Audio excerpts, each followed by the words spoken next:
They have developed a Vidyavan.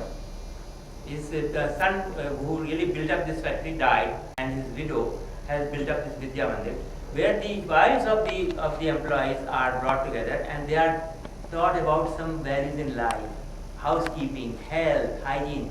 Similarly, they conduct programs for their dealers and for their suppliers, as well as for the employees. They say we emphasize many things which are basically becoming good human beings, not just a cog in the wheel. They say if we can make our employees, our dealers, become good human beings, that would make for them a good dealer. And they said that you know what they do is for dealers, they have 4 days, they bring them, put them in best hotels and take them to Japan to show them how the showrooms are done there and so on and so forth, and they interact together. But they have some kind of informal open dialogues with some very well-thinking persons, and they have yoga and all that. And one dealer came and cried before Mr. Manjar and said, "Sir, after attending this program, I went and I patched up with my brother with whom I had a dispute for 20 years. So now you see, this is the kind of a thing which they transcended these mechanical models which are found in the West, very frankly. You see, I think you'll find there is a definite difference we found. We have not done a comparative study, but I think it can be a very good source of comparative study, that there is a difference that we have been able to integrate in our organizations as compared to a very pure American multinational, for that matter.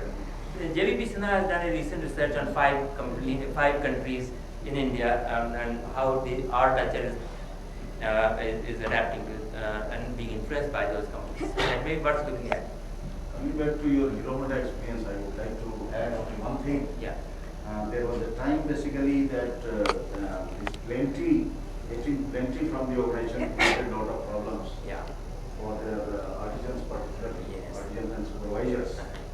And they thought of some interventions.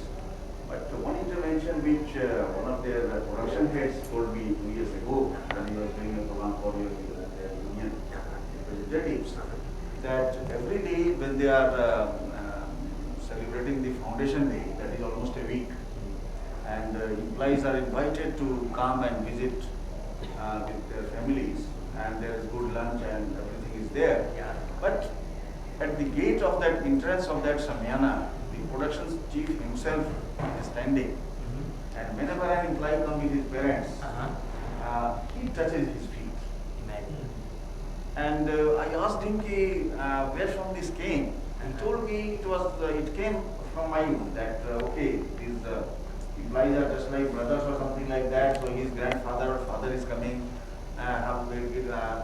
shaking hands and all these things was looking very embarrassing, even namaste to elder people. So I was doing that, but he told that he got a very good result out of that, because most of those erratic employees, their behavior changed. They were being basically controlled by their parents. That say in the company and factory, I don't want to hear anything bad about you. That's right. So, that's Indian culture. yeah, so these type of things there. That's right.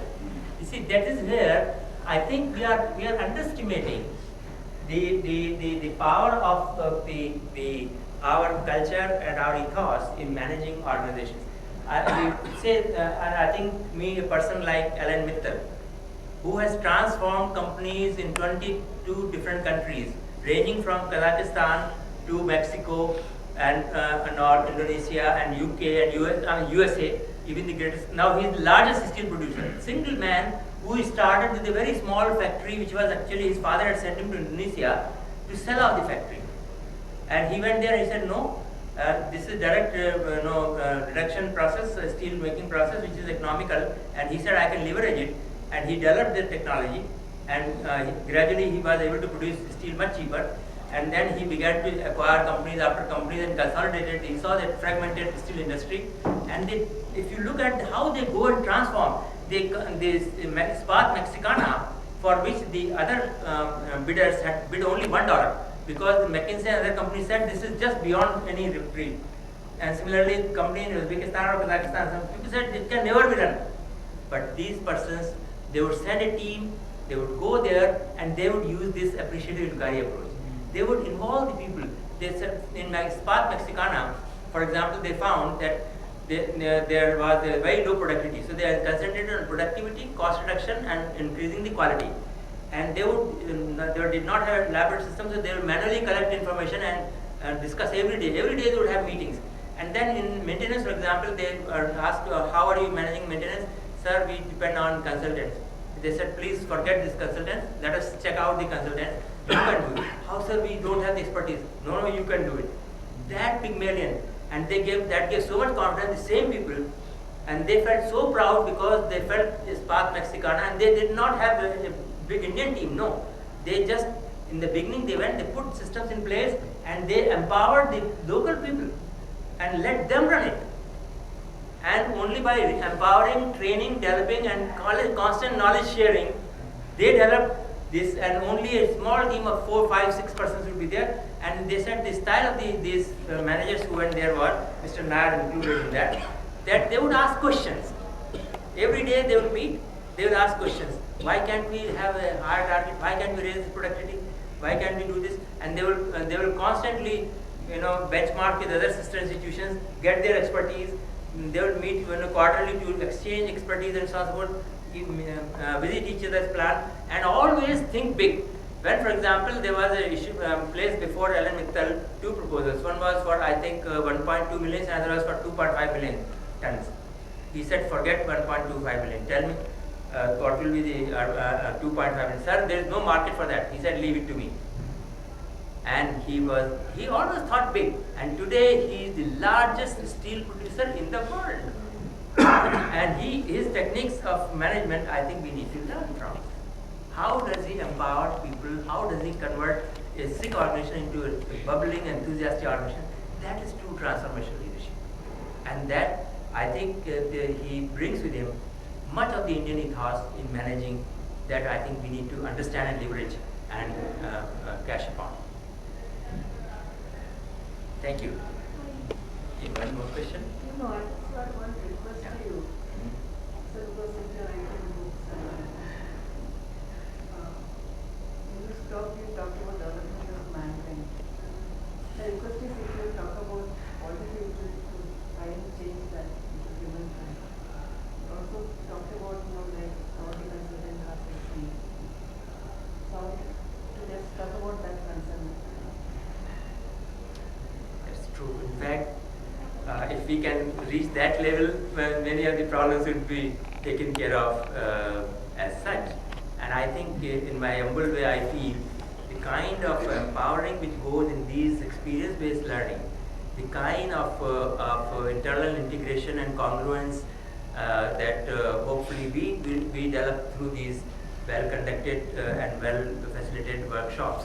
This can be a terrific empowering experience. I have experienced that personally at NTL, and I find that as well as in my ISABS experience.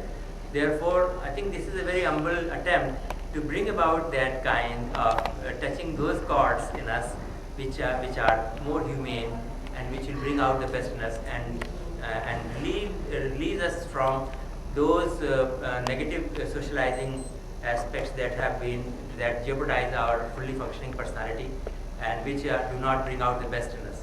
So I personally feel the personal growth that one experiences through these kinds of labs is an important step in the endeavor to bring about what we are talking about. This is the humbly I say. I don't think really many preachings would do that. In fact, I have a very contrary viewpoint to the traditional viewpoint. And recently there was an international workshop, IFTDO conference. We had we have about 1,000 delegates from all over the world. But when they started this, the starting of the conference, everybody there? Yeah. So they used the metaphor of a potter shaping this thing. No sir. I was not very happy with that metaphor. Reason? There the potter, the guru, is molding the pot. That is what they try to. They try to do that. No, on the contrary, a guru does not mold the pot. A guru. I was, they shown some pictures about training and development as the process of shaping the clay into a pot. On the other hand, I feel it is more like nurturing a plant to grow to its fullest potential, So, but creating he's conditions. something else. So he's asking you to connect from mankind to humankind. Yeah, yes. I'm sorry, I couldn't get it. Yeah, I was getting a little lost because what I said was what She's saying, please don't use the word mankind in your books. No, Oh, you please you use said humankind. Development of mankind. Yeah. I was Humankind, right? I think this is the very strong, unfortunate conditioning of gender, gender conditioning that we have, and I'm sorry for that. I think we should use the word humankind. Thank you for this correction. Thank you. I thought you were talking about no, I'm sorry. Humankind, yes, I think that's the right word. I think we can close it now because they have something else. Yeah, I know, I think I will all miss our dinner if we don't. No, not dinner, there is something in between also. Thank you very much for your coming in. Okay, on behalf of ISABS and everyone present here, I take this opportunity to thank Ahmad for such an insightful session. And personally, 2 points struck me very deeply. One, on record